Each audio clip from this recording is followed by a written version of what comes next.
নমস্কার সবাইকে। সকালে উঠে দেখেছিলাম বেশ রোদ ছিল, কিন্তু এখন আস্তে আস্তে আবার মেঘলা হয়ে যাচ্ছে। আর ফোনে বোঝা যাচ্ছে কিনা এখন কিন্তু হালকা হালকা বৃষ্টিও হচ্ছে। যাই হোক, বৃষ্টি দেখে তো আর কাজ নেই, আমাকে এখন আমার কাজ করতে যেতে হবে। আমি তাই রান্নাঘরে এসে প্রথমে ভাতটা বসিয়ে দিলাম, তারপর ডালের সাথে একসাথে ডিম সেদ্ধটা বসিয়ে দিয়েছিলাম। আর ডালে ফোড়ন দেওয়ার জন্য রসুন, পেঁয়াজ, লঙ্কা এগুলো কেটে নিয়েছিলাম। যদিও সবাই কিন্তু ডালে রসুনটা ফোড়ন খায় না, কিন্তু আমার বেশ ভালো লাগে।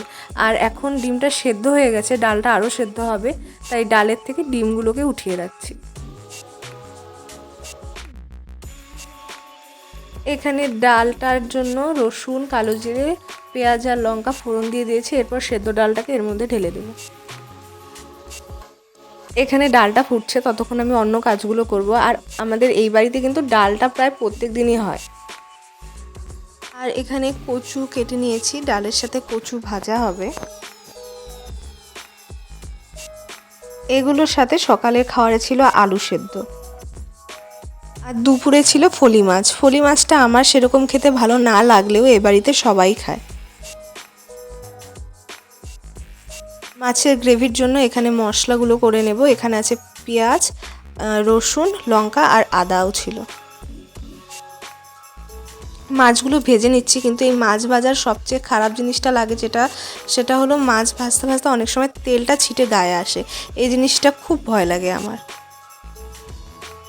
বৃষ্টি যেহেতু হচ্ছে, তাই ভাবলাম গাছগুলোকে একটু বাইরে বৃষ্টির জলে দিয়ে আসি। বৃষ্টির জল তো সেরকম একটা পায় না।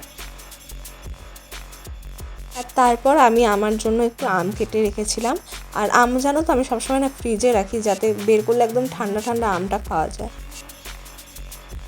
আমটা খাওয়া শেষ করে কিছুক্ষণ রেস্ট নিয়ে তারপরে আবার রান্না করতে এসেছিলাম। এখানে মশলা কষানো হয়ে গেছে মাছের জন্য। এরপর জল দিয়ে দেব আর সাথে মাছ দিয়ে দেব। মাছগুলো ফুটলে ভালো করে জাল হলে মাছটা নামিয়ে নেব। আর রান্না করতে করতে বাইরে তাকিয়ে দেখি প্রচণ্ড পরিমাণে বৃষ্টি হচ্ছে। মানে এত বৃষ্টি হচ্ছিল, মনে হচ্ছিল এই বৃষ্টিটা আজকে থামবেই না। বিকালে খাচ্ছিলাম, বিকালে ঠিক না, মধ্যেখানে আর কি, বিকাল আর দুপুরের মধ্যেখানে খাচ্ছিলাম শনপাপড়ি। আমরা যখন ছোট ছিলাম না, তখন 1 টাকা 2 টাকায় শনপাপড়ি বিক্রি হতো, ওই সাইকেলের পিছনে একটা বাক্স করে। আর সন্ধ্যাবেলা খাচ্ছিলাম একটু মিশারি। আমার ভিডিও ভালো লাগলে চ্যানেলটাকে তোমরা অবশ্যই লাইক, শেয়ার, সাবস্ক্রাইব করে দিও। টাটা।